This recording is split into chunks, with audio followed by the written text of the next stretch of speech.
L'Éternel te bénisse, l'Éternel te bénisse et te garde, fasse lever la lumière de sa face sur toi, use de grâce envers toi et te donne la paix, et te donne la paix.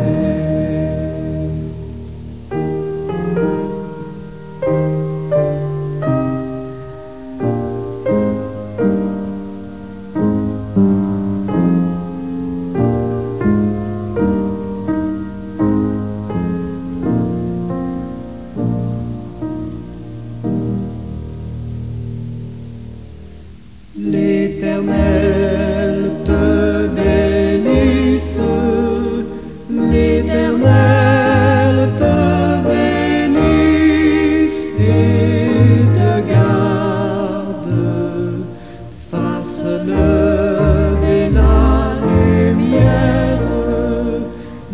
lumière de sa face sur toi, use de grâce envers toi et te donne la paix, et te donne la paix.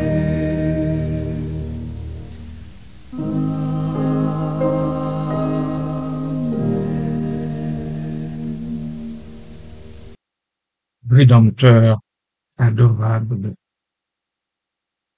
toi qui es sur la croix attaché, nous contemplons ton visage sanglant et nous voici prosternés devant toi.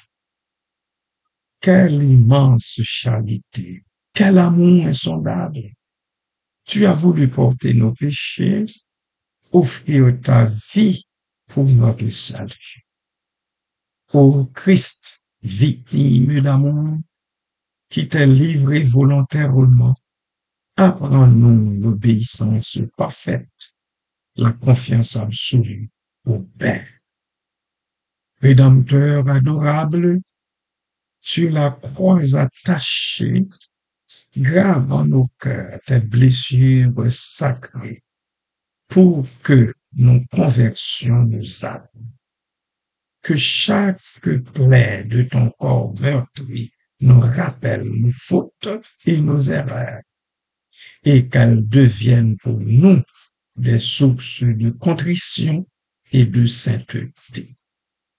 Ô divin crucifié, donne-nous la force de te suivre, de porter avec courage notre croix, unis à toi jusqu'au bout du chemin. Merci Seigneur Dieu Tout-Puissant de répondre à cette requête que mes frères et sœurs dans la foi unis à moi venons de t'adresser dans le nom du Père, en celui du Fils et du Saint-Esprit. Amen. Portant sa croix, il monte le sinistre coteau, dans l'opprobre et la honte, muet comme un agneau. Ce sauveur débonnaire, pour de pauvres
Frères et sœurs et amis, bonjour, bon matin.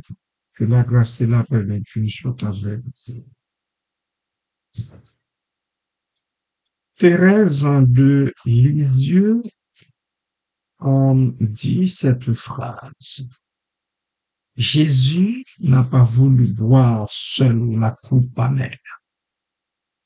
Il nous invite à la partager avec lui pour que nous soyons unis à son amour immense. Ce texte d'une profondeur spirituelle remarquable développe une théologie de la communion dans la souffrance rédemptrice. Examinons-en quelques-unes de ces multiples dimensions. La coupe amère, une symbole biblique. L'expression renvoie directement à l'agonie de Gethsémani, Matthieu 26, 39, où Jésus prie que cette coupe s'éloigne de moi. Dans l'écriture, la coupe représente au moins trois choses. Le dessein divin, psaume 16, verset 5, le jugement, Jérémie 25, 15, le sacrifice rédempteur, Ésaïe 53, verset 10. Le refus de boire seul, une théologie de la communion. Le Christ, bien que pouvant accomplir seul l'œuvre du salut, choisit délibérément de nous associer à son sacrifice. Ceci révèle, premièrement, la nature relationnelle du salut. 2. La dignité conférée à la souffrance humaine. Et 3. Le principe de coopération divine humaine. Une invitation à partager, une mystique participative. Cette invitation évoque plusieurs niveaux existentiels. Premièrement, accepter nos croix quotidiennes. 2. Sacramentelles. Participer à la Sainte Seine ou encore à l'Eucharistie ou encore à la communion. Buvez-en tous, dit le Christ en Matthieu 26, 27. Et 3. Mystique, l'union aux souffrances du Christ. Colossiens chapitre 1er, verset 24.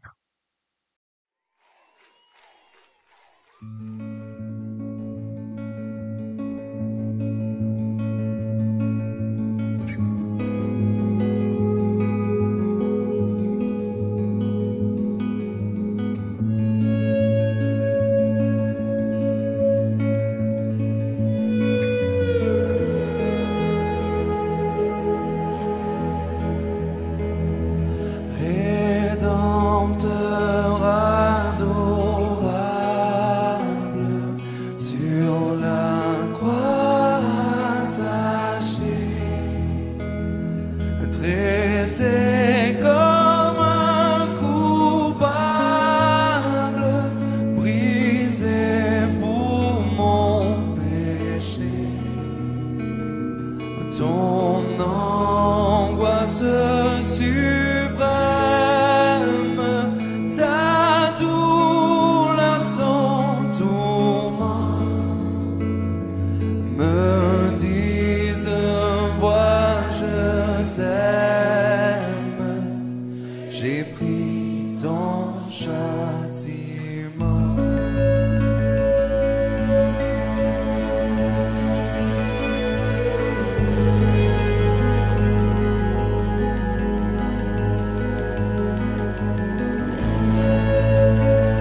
l'union à l'amour immense, une dynamique transformatrice.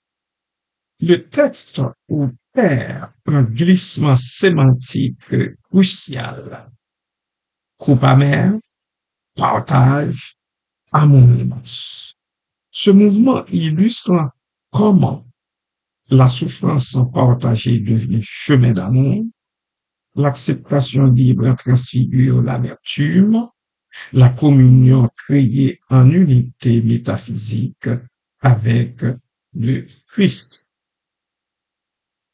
Sur le plan théologique, nous pouvons approfondir en ce sens que l'aspect kénotique, le Christ vide sa toute puissance pour nous faire participer à son œuvre salvifique.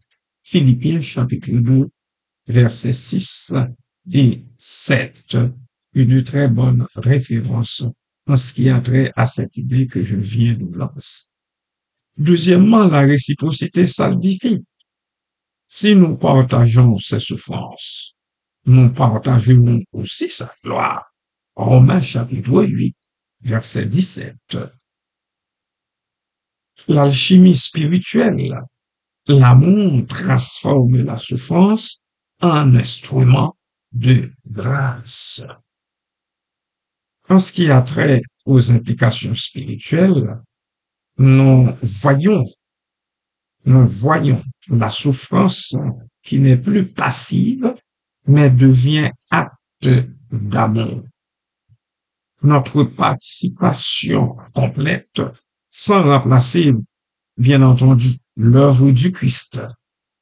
Toute épreuve peut acquérir une dimension rédemptrice que le peuple de Dieu ne l'oublie pas.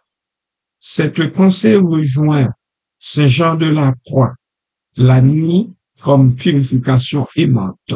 Thérèse de Lisieux encore, offrande d'amour dans les petites choses. Et Madeleine Belbrel, la sainteté au cœur des réalités terrestres. Voilà, bien-aimés du Seigneur, ce que, en gros, nous transmet la pensée de l'idée de Thérèse de Lisieux dans cette courte phrase. Amen.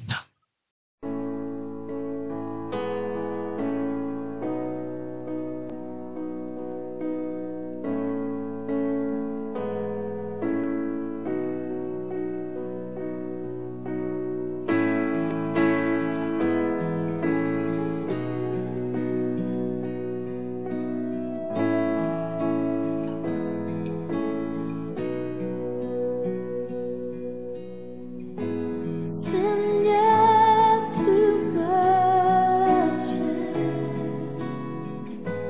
tu me connais, et si je t'oublie, je sais que tu ta sainte présence est mon vivant. À chaque moment, je sais que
En conclusion, ce texte condense une spiritualité profonde où la souffrance est démystifiée, la communion devient sacrement de présence et l'amour apparaît comme la clé herméneutique de la foi.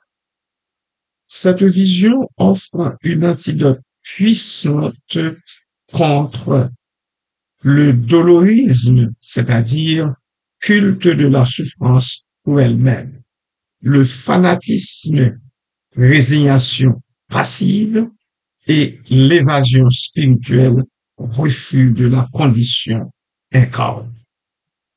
Elle ouvre plutôt cette phrase, la phrase de Thérèse, bien, la vision de Thérèse, elle ouvre plutôt sur le mystique incarné où chaque épreuve, unie au Christ, devient lieu de rencontre et de croissance dans l'amour. Restez donc bénis, peuple de Dieu, même en souffrant. Oui.